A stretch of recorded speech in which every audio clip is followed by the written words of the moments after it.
Hi, Shannon Waller here, and welcome to Inside Strategic Coach with Dan Sullivan. Dan, we got a phenomenal email from a client the other day, and I had the pleasure of talking to him on the weekly planning call. His name is Connor Gallagher, and he raised a point that you found very insightful, as did I. He made a distinction by the fact that there is simplicity on the near side of complexity. In other words, before you knew about something. So he was talking about before he started coach. And then there is simplicity on the far side of complexity. And I just thought that would be a great conversation to have, because I think, before you experience something, you think you know how it's going to play out. But then afterwards, you have a very different experience after going through it. So I'd love to get your take on simplicity on the near side of complexity versus the simplicity on the far side of complexity. Yeah, well, the term complexity in our age is always associated with new technology. Right. In other words, life has become complex, life has become confusing, life has become complicated. And the reason is because there's been a rapid increase in the acceleration of new technology, the rate of new technology being introduced into every area of human activity now has a growing technological component. And the people who design the technology oftentimes are very, very ignorant of the impact on the lives and the thinking and the adjustment of people who are using the technology or who will be impacted by the technology. Okay. One of our most recent examples of this has been in customs and immigration, because we travel between two countries on a regular basis, between Canada and the United States. You have it, I have it, and a lot of our people have what's called Nexus, which is really, really quite simple technology going from Canada to the United States. You just put your passport into a machine and they do a picture identification of your face, and out comes your piece of paper that gets you through the customs line. I found really, really good going out, but coming back in from the United States to Canada, it's really complicated. The machine is really complicated. And it asks if you're traveling as a twosome, then you have to have a special card and you have to do the card. And then they have a camera that goes up and down and views your face. Mm-hmm. Whereas in the way out, you just look at a place and it doesn't have to move. You don't have to adjust yourself. And then when that's all done, you still have to wait in line for a human to ask you all sorts of questions. And it's related to the technology, and it's also related to the unusual complexity that came about because of COVID and the lockdowns of COVID. And there will be a point, it was really simple before COVID, then it got really complicated during COVID, and now gradually in a year or so, they'll have the technology worked out and it'll be much simpler. Mm-hmm. And if they don't change it for the next 5 years, then it'll get simpler and simpler. So one of the things is why things are simple before complexity kicks in is that people have gotten used to a routine, or they've gotten used to a way of doing things. And it's very simple for them and it hasn't changed. But then when a new technology is introduced, they're back to the square one and it's really difficult. And then they get to the point where they adjust to the new technology. And instead of being complicated, it's easy. Instead of being confusing, it's clear. And instead of being complex, it's simple. And you hope that they just hit upon a technology that once they're through with this, that they can just live with for 5 years or so. Mm-hmm. And if you're dealing with government, the reason for the change in technology has nothing to do with you. Mm. It has to do with what they want to know about you. True. Okay. So all technologies that are related to government and even big corporations, I think big corporations who aren't especially connected to their customers, they make all sorts of technological changes that have no benefit whatsoever to the individuals. that they're impacting. So I think this is the reason. Now, the real trick with this simple, complex, simple is have simple before complexity, simple during complexity, and simple after complexity. Mm, interesting. And I think that's what we've pulled off in Coach. Mm-hmm. I think we were confronted where all of our business was taken away because of the lockdowns. Mm-hmm. Okay. We're a company that totally depended on people traveling and sitting in a physical room at a workshop. And in a matter of a weekend, that was all taken away from us, our entire way of making a business. Well, that introduces certain complexities into a business environment. Yeah. Yeah, a little stressful, a few stressful ones. Mm-hmm. And then once we discovered Zoom, it got very simple. As you said, we took a coffee break, which I think is a great example, and really did figure out how to do so much of what we were doing stayed the same, which was really cool. It simply was a different, as you like to call Zoom, a different transportation system. And then it got really simple. As long as we can get people in a Zoom room and do our breakouts, we were golden. So we were able to do that. I find it really fascinating that this is people's experience of the program when they come in too. Like, as you said, they'd really gotten used to a certain way of doing things. Then when they hit something like the entrepreneurial time system, a free focus and buffer days, or unique ability, it's a whole other thing to master. And it sounds simple, not necessarily easy to do at the beginning because there's so many habits that have to change. And then once someone has really, as our friend Connor said, surrendered to to the concepts and tools, then it really does become simple again. And I just found that it's such an interesting explanation of even the experience of going through Coach tools, which are a thinking technology, more so necessarily than, technology. But what are your thoughts on that? Yeah. Well, I got really interested in this in the 1960s and 1970s. And I think especially when all the biggest breakthrough that was happening on the technological front was simplified down to one new understanding of how the world was going to be. And the word was microchip.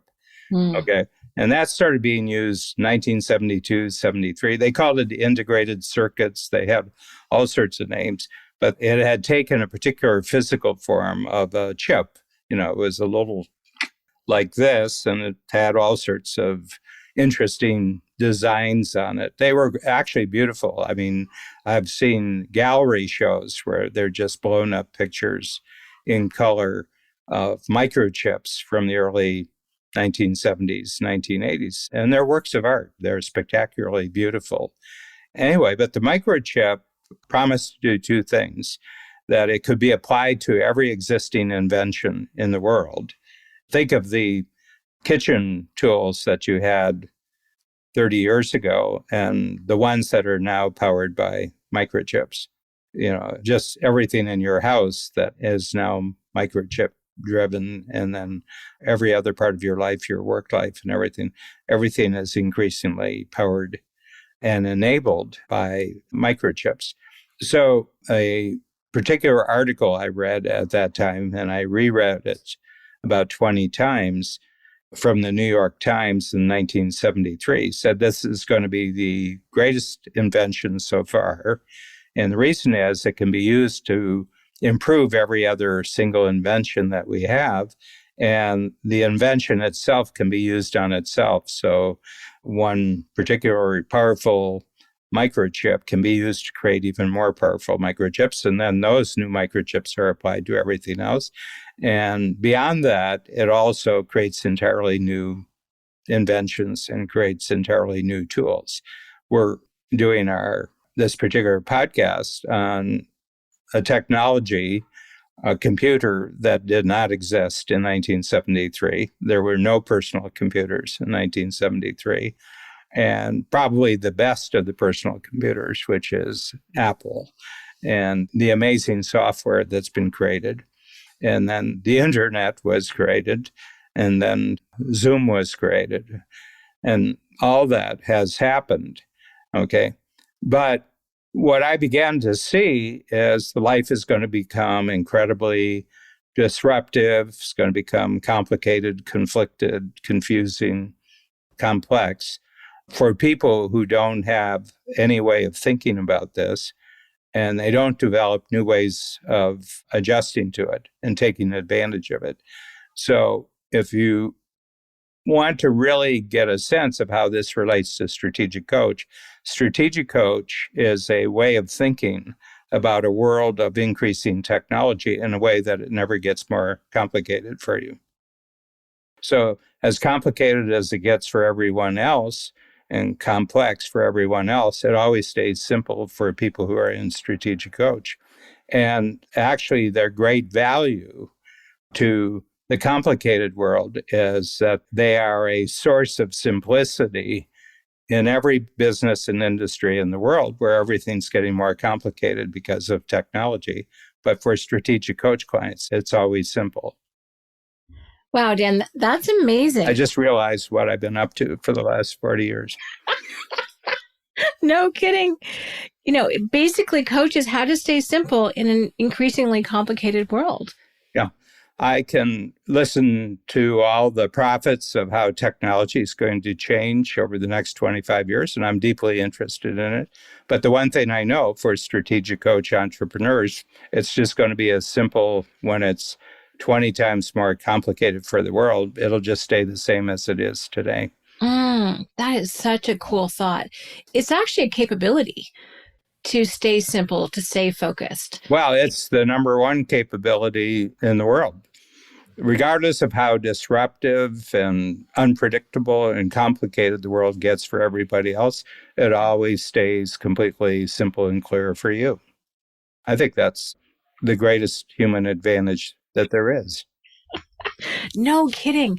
And I love your foresight, Dan, from back reading that article in 1973. And it was when part of what you included in the great crossover is you saw the shift of bureaucracies collapsing and new networks emerging. I mean, you've been talking about this for 30 plus years, which is really exciting. And I also love how Coach, part of how it does this, and you've said this before, is you help people unclutter their minds, right? It's like there's so much stuff they have to sort through, and you're so clear that if people can just think clearly about themselves, their experience, their futures, they have the answers, but they just don't have the way to get things simple enough to be able to have those thoughts. Yeah. I've got a test that I do with any new thinking tool that we do, and we have hundreds of thinking tools in Coach.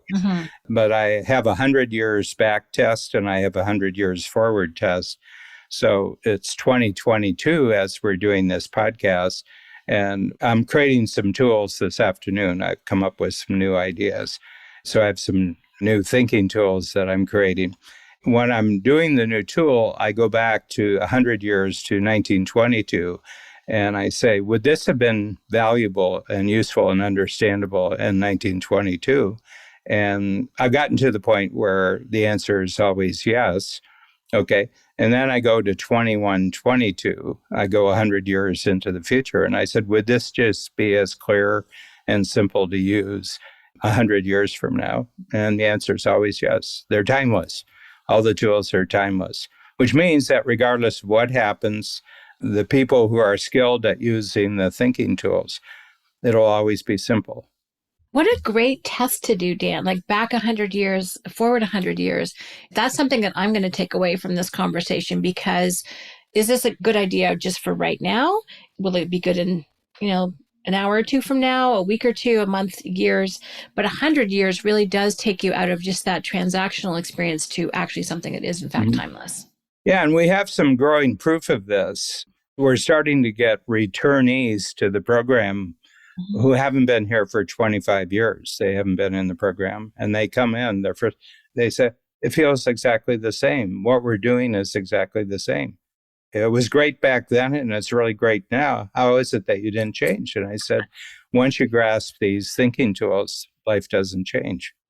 I mean, it changes for the good. I mean, you got bigger opportunities, you got bigger capabilities, you got bigger results, bigger success. But that's qualitative change. That's not quantitative change. Dan, part of why I love this is because I think we talk about this with 10X a lot. A lot of people, as they think about growth and they think about having a bigger future, it looks like 10 times complexity, which no sane person would sign up for, just saying, but 10 times simplicity, if you know that your life will be as simple or more simple when you personally are 10X, be that free time or revenue or cash flow, that's so confidence inspiring. People are like, okay, sign me up. But a lot of people are very hesitant if they don't have the capability of simplifying or to have the principles that you're talking about, because that just looks like chaos. Mm-hmm. I love that. They're really cool. So this is such a great description, Dan. I didn't know where it was going to go. Sure enough, it went somewhere different than I thought.